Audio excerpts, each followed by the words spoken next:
Afinal, qual é a responsabilidade do corretor de imóveis no exercício de sua profissão?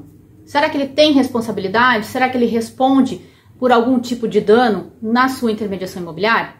Meu nome é Vanessa Zambuja, sou advogada imobiliarista e empresarial e sempre trago aqui neste canal novidades do setor imobiliário e questões que vão influenciar nos seus negócios.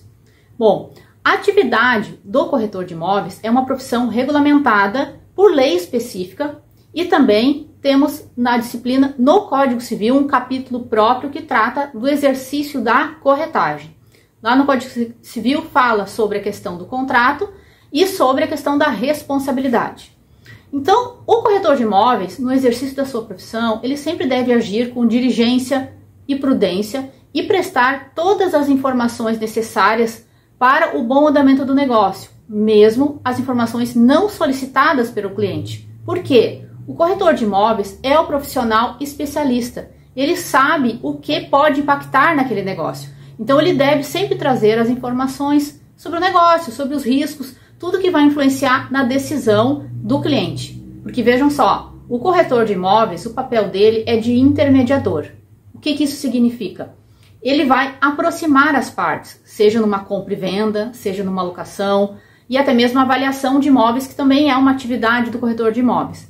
Mas especificamente aqui com relação à compra e venda e à locação, ele vai aproximar então as partes, seja o comprador e o vendedor, o locador e o locatário. No momento que este contrato é celebrado, então, que a venda é fechada ou que a locação é feita, a atividade do corretor se concretizou. E é isso que nós queremos entender um pouquinho. Então, a responsabilidade dele é levar tudo a que aconteça este negócio. Então, ele deve trazer sempre essas informações muito claras e muito seguras para os seus clientes e para todas as partes envolvidas. Então, o que o corretor deve fazer? Quais são as obrigações dele para ele agir com essa diligência e prudência e evitar, então, alguma penalização, algum tipo de responsabilidade civil? Eu já escrevi um artigo sobre isso, que está no meu site, eu vou deixar aqui embaixo o link para quem quiser ler, ter o acesso a esse artigo completo. Mas o que eu trouxe de principal? Alguns documentos que servem de prova para o corretor ter a comprovação, então, dessa intermediação que foi feita com diligência. E dentre os documentos, a gente começa pela ficha de captação do cliente. Então, veja que na ficha de captação é o momento que você vai fazer, você corretor, vai fazer a entrevista com o cliente. Vai perguntar qual é o negócio que ele pretende fazer, qual é o tipo de imóvel que ele quer comprar, ou então o imóvel que ele está vendendo. Veja que aqui você, o corretor pode atuar tanto para o comprador quanto para o vendedor. E neste momento ele vai fazer a ficha de captação da mesma forma. Nessa ficha vai ter todos os dados do imóvel, a entrevista, então, com o seu cliente, a forma que essa negociação pode ser feita, essa venda ou essa compra ou essa alocação, tudo muito bem detalhado e no final as duas partes assinam. Esse é o início da relação, esse é o começo, para o corretor começar a ter uma documentação com relação à sua intermediação. Essa ficha de captação depois vai ser seguida, é claro, por uma lista de documentos. E dentre esses documentos a gente tem que ter a documentação do imóvel. Então, veja, você tem que buscar a documentação, matrícula do imóvel para comprovar se este imóvel está regular. Se ele não estiver regular, tem que ver o motivo e a forma de regularização.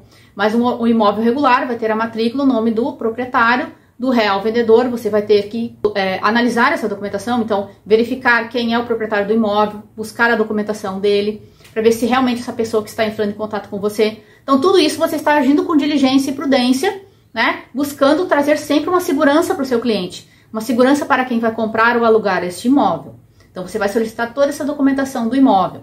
Passado isso, você vai fazer o quê? Uma vistoria, porque além de ter a documentação, você deve vistoriar o imóvel para ver realmente qual é a situação de fato deste imóvel. Se o imóvel que está descrito lá na matrícula é o mesmo que consta lá de fato, a questão de edificações e também a questão de conservação do imóvel. Qual é a situação real do imóvel? Então, você faz uma vistoria, claro, junto com o seu cliente, vistoriando o imóvel, vocês assinam e vão ter essa documentação para questões futuras, então, porque você pode pegar um imóvel para vender hoje e demorar 6 meses a 1 ano para vender. Então, você faz uma vistoria inicial e é claro que lá numa venda você vai fazer uma nova vistoria. Então, aí já falamos de três documentos. Qual seria o quarto documento? O contrato de corretagem. Então, veja, você fez a ficha de captação, mas você tem que fazer um contrato de corretagem. Porque neste contrato você vai colocar todas as questões que envolvem o seu trabalho. Como que você vai receber a sua comissão, a forma de pagamento, as penalidades em caso de não pagamento, quais são as suas obrigações como corretor, quais são as obrigações do seu cliente. Este documento, ele vem no Código Civil, né, como obrigatório para o corretor e também na lei específica que fala da profissão do corretor de imóveis. Né? Então, o corretor de imóveis tem um órgão de classe, né, fiscalizador, e ele traz, inclusive, alguns modelos de contrato de corretagem.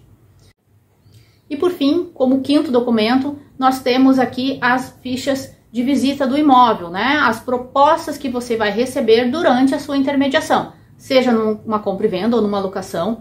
Toda vez que você for mostrar o imóvel, o ideal é que você documente isso através de uma ficha, de um termo de visita que você vai ter, que você vai coletar os dados desta pessoa interessada, vai fazer ele assinar, e depois você vai apresentar esses relatórios para o seu cliente. Isso vai provar que você está agindo, que você está trabalhando.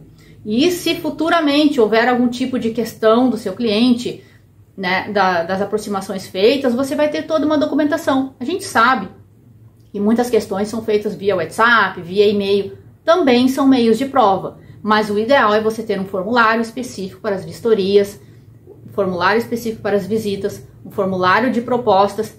Todos esses documentos, assim como a ficha de captação, são muito importantes para você provar o exercício da sua atividade.